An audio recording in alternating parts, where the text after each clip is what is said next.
Welcome everybody to this edition of Attention Talk Video. I'm your host, ADHD and Attention Coach Jeff Copper, and we're here today with Dr. Russell Barkley. Dr. Barkley, welcome to the show. Thank you, Jeff. It's a pleasure. I have to tell you, Dr. Barkley, I can't remember if it was 2010 or 2011, I saw you present at one of the CHAD conferences, and you started talking about ADHD as an executive functioning issue. Of which one of the major executive functions is self-regulation. And it was fascinating because you were talking about the topic and really you focused at first on the definition of executive function, the fact that there really wasn't one there, and you came up with one yourself. And I'd like you to kind of just briefly talk through that a little bit, and I'd like to kind of get in the nuts and bolts of what self-regulation is and why it makes so much more sense to think of ADHD in that kind of a construct. Sure. Well, people have thought that executive functioning might be involved in ADHD going back into the 1970s, but very few people took that seriously.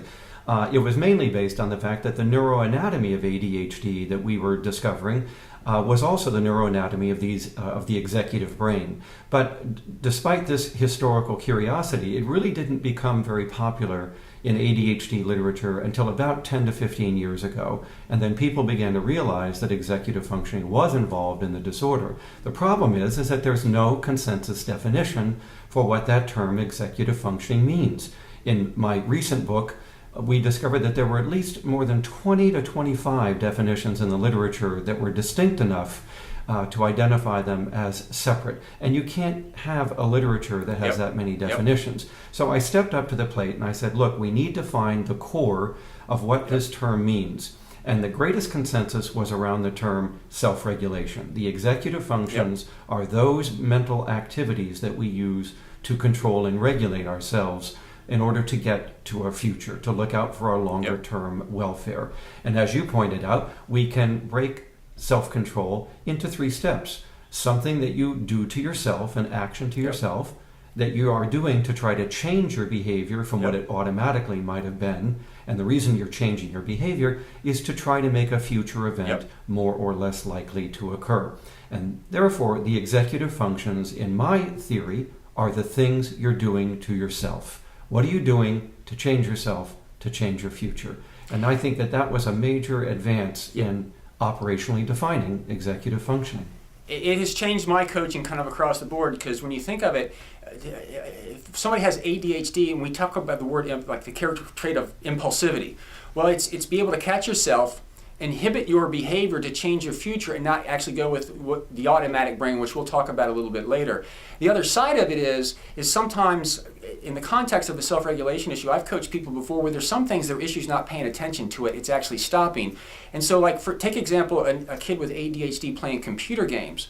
The issue's not playing the game, it's actually stopping and saying, listen, enough is enough, it's time for me to go to bed or actually kind of do my homework.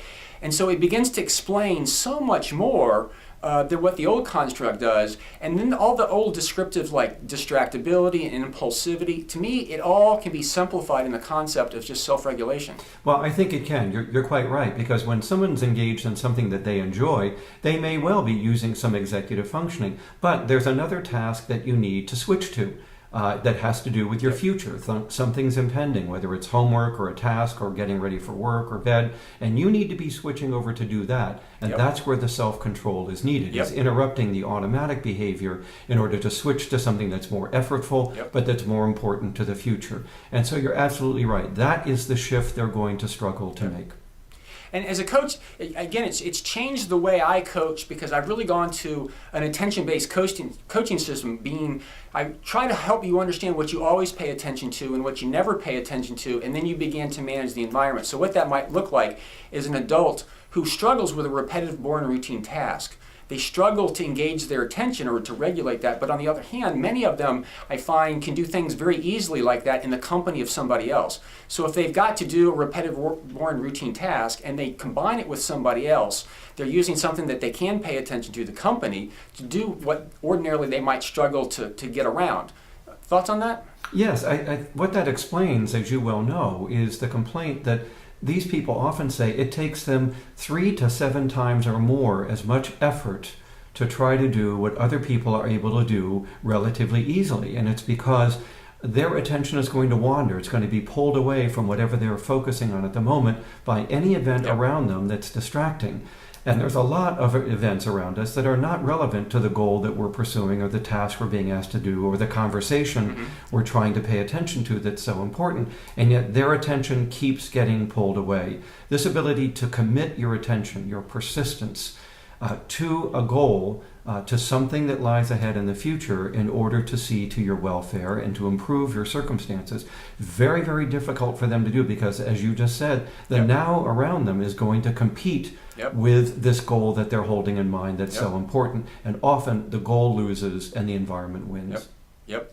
And what I just really like about the construct is, again, it really opens the mind. To me, it's changed my view. It's kind of like flat world and round world. It explains so much what the old construct doesn't. And again, as I look at self-regulation, there's so much in your life that you have to regulate and, direct an action back on yourself to change your behavior, to change the future. It could be as simple as I need to make sure the medications are by my alarm clock in the morning. So in the morning, they're there when I can take them up, because if not, I will get up and I will forget about them. Again, just another type of thing where you're actually having to stop, think, forward thinking, but also in the moment. Yeah, absolutely. And notice what the individual does. They reach out and arrange their environment in order to help support their self-control, especially at a later time. Setting the alarm clock, putting the medication by, putting your car keys by the back door, having a do list on your desk, using your computer Outlook program for your scheduling. All of these are ways of rearranging the environment in order to control yourself, and especially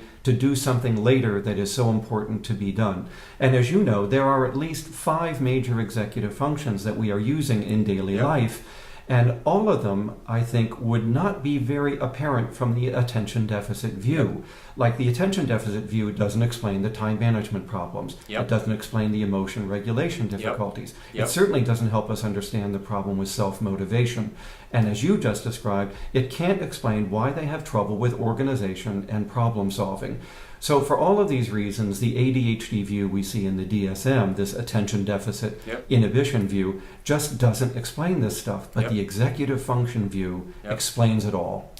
And like I said, I love the model so much because practically in the coaching environment, it literally changes. I've been able to help so many people so much more because I'm looking at it as a self-regulation and not a deficit of attention. It's really kind of a game changer. So Dr. Barkley, I really appreciate your comments and sharing with that on our show. My pleasure, Jeff. Thanks so much for having me. Take care, everybody.